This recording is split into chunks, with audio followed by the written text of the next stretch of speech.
If you remember a video I did a few weeks back, I once spent 6 weeks eating nothing but Little Caesars pizza, at least for my suppers.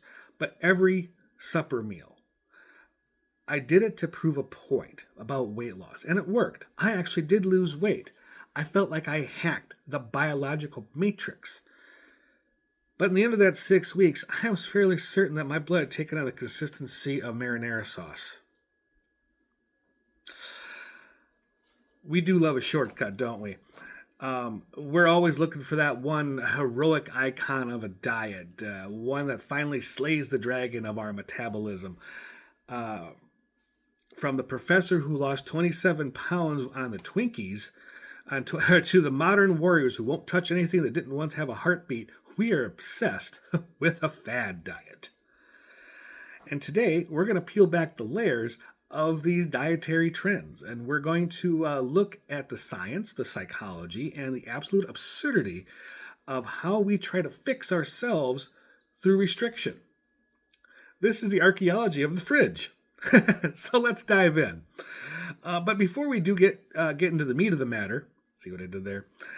If you enjoy these deep dives, on the way in, make sure that you hit the like button, subscribe to the channel for more of these videos because it helps me keep the videos coming and it tells me that you like them. All right, so let's talk about snack cakes and science, shall we? From the legend, the Twinkie Diet. In 2010, Professor Mark Hobb of Kansas State decided to prove a point. He excuse me. He ate nothing but Twinkies, Doritos, and Oreos every 3 hours for 2 months.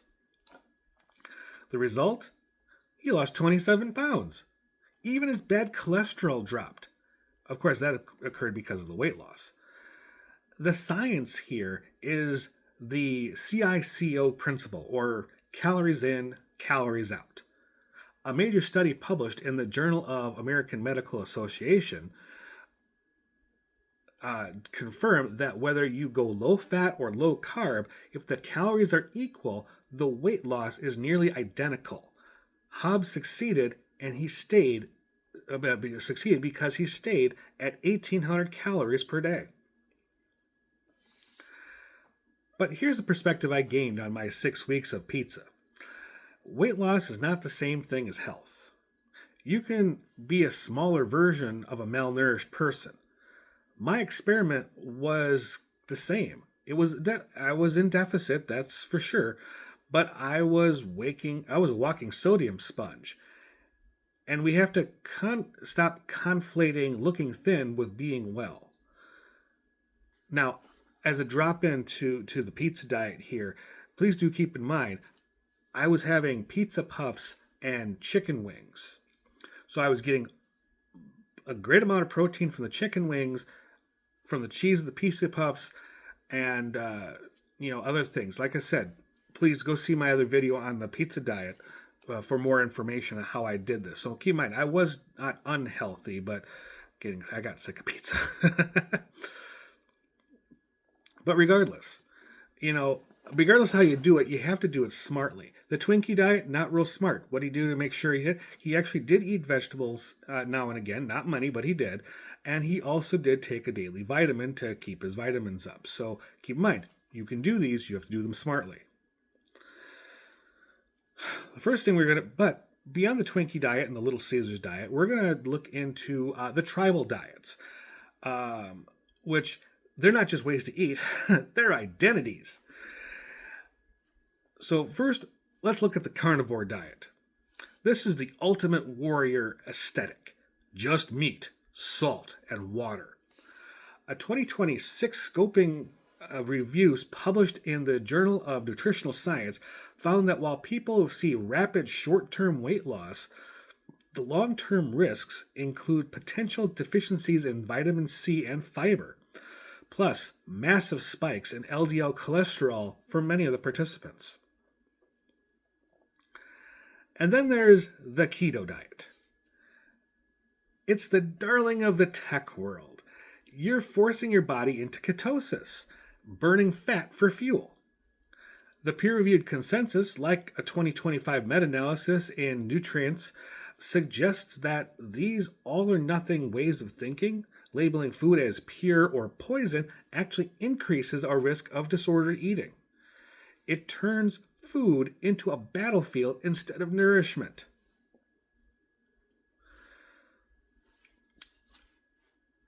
And now we move into the resets, specifically Whole30. It's a 30-day elimination diet that cuts out sugar, alcohol, grains, legumes, and dairy. It's marketed as a way to push the reset button on your health. Now, it's incredibly disciplined, and it feels like a pilgrimage. But the reality is that while it can help identify food sensitivities, a 2025 study in the International Journal of Behavioral Nutrition pointed out that a highly restrictive 30-day challenge often leads to rebound effects because you haven't learned how to incorporate these foods back in a healthy way. People often binge the moment day 31 hits. It's a sprint, and we need a marathon. And then we have intermittent fasting.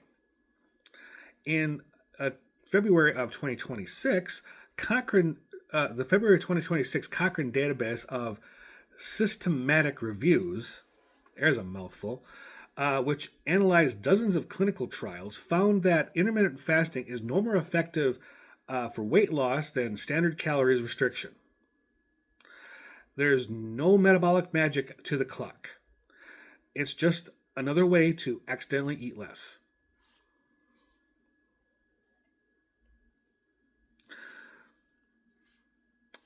As an add-in, several years ago, I decided to go on a restrictive diet that was being put on by, he was a health and science doctor, he was a chiropractor, but he had this weight loss program.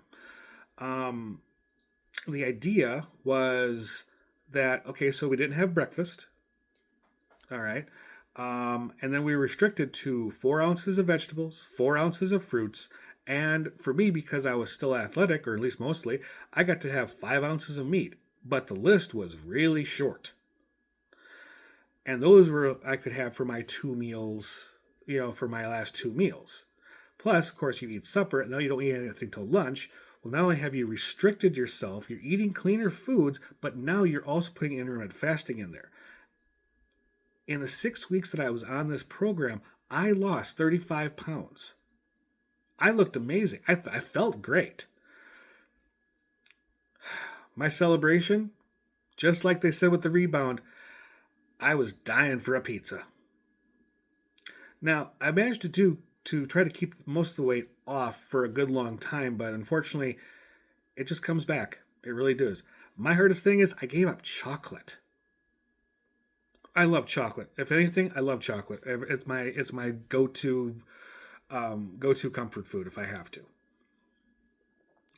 Sorry, just had to add a little bit of personal experience with doing these. And I've done, like I said, I've done the pizza diet. I did this restrictive diet. I've tried in and out of some of these. I just can't make them work. So the question the cover says, why do we do this to ourselves? Why do we jump from paleo to Whole30 to carnivore? Well, I think it's because the fad gives us a set of rules.